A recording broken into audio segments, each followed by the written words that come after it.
Bonjour. En ce 19 avril 2020, je m'adresse en toute humilité à mes frères et sœurs d'Afrique noire pour dire quelques mots, non pas sur le coronavirus, mais sur son après, car je suppose que notre peuple et nos pays survivront à cette épreuve. Vous comprendrez mieux mon propos si vous rappeliez à votre mémoire d'autres faits majeurs récents.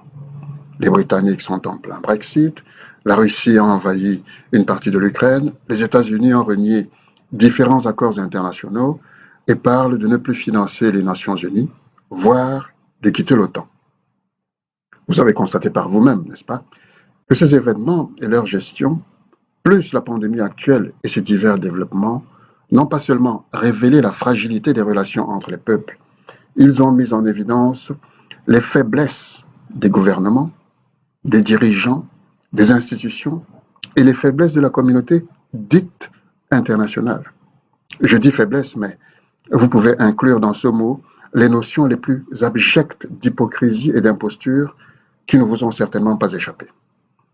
Nous pouvons convenir, n'est-ce pas, que le monde se trouve dans les turbulences de profonds changements structurels et qu'à bien des égards, notamment sur le plan des relations internationales, il sera différent à la fin de cette pandémie. Mais très cher, je ne me prétends pas expert en géopolitique, mais permettez-moi de partager avec vous 4 remarques en vrac. 1. Je ne vous apprends rien en vous disant qu'à l'heure où vous regardez cette vidéo, nombre de pays, parmi les plus puissants, profitent de cette période de trouble pour avancer leurs pièces dans l'échiquier international. Ils travaillent les contours de leur zone d'influence afin de se placer en position de force dans l'ordre mondial à venir. Et à la sortie du tunnel, ils tenteront d'imposer ces positions dans le nouveau schéma aux pays faibles, de manière tout à fait insidieuse, comme d'habitude. Vous vous doutez bien que ce n'est pas par amitié et certainement pas sans calcul qu'en s'adressant aux Français le 13 avril dernier, le président Macron a évoqué l'annulation de la dette africaine. 2. Si nous ne redéfinissons pas maintenant et avec nos propres termes le présent dans lequel nous voulons vivre et le futur vers lequel nous voulons nous diriger, nous serons esclaves au moins pour un siècle encore, des termes qui auront été définis par les autres sous couvert des lois internationales qu'ils bafouent quand cela les arrange. Ne nous attendons pas à être traités avec égalité dans des systèmes conçus par d'autres. 3.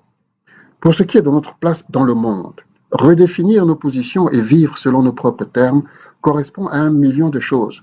Mais concrètement, cela signifie par exemple abolir sans préavis tous les vieux accords défavorables à nos peuples et en signer de nouveaux avec qui bon nous semble. Redéfinir nos positions signifie également appliquer un principe de stricte réciprocité dans tous les domaines et cesser de quémander aux autres tel ou tel traitement humain. Par exemple, rien ne nous empêche de traiter les Chinois, les Européens ou les Arabes chez nous avec la même indécence qu'ils se permettent envers nous chez eux. Vivre selon nos propres termes, c'est aussi reconsidérer nos valeurs, nos sciences. C'est donner un cadre à nos médecines traditionnelles riches en plantes et ne pas attendre que la science des autres vienne à notre secours avec son lot de contreparties indésirables, voire criminelles. 4. Ne nous privons pas de la valeur de nos hommes et femmes au prétexte de leur appartenance ethnique. Plaçons-les nous-mêmes sur le piédestal qui leur est dû, accordons-leur la confiance qu'ils méritent et protégeons-les. Sinon, nous serons condamnés à subir à la tête de nos pays des sous-préfets nommés par la France, desquels on ne peut attendre que servitude. À tous les combattants pour une gouvernance digne et souveraine de nos pays, je dis merci. Maintenez la pression, ne lâchez rien, car c'est le moment ou jamais de faire la décision. À ceux qui ne se sentent pas concernés, je dis, chacun de nous, à son niveau et dans son cercle, a une responsabilité dans ce combat. Prenez la vôtre, jouez un rôle, si minime soit-il. Faisons la décision.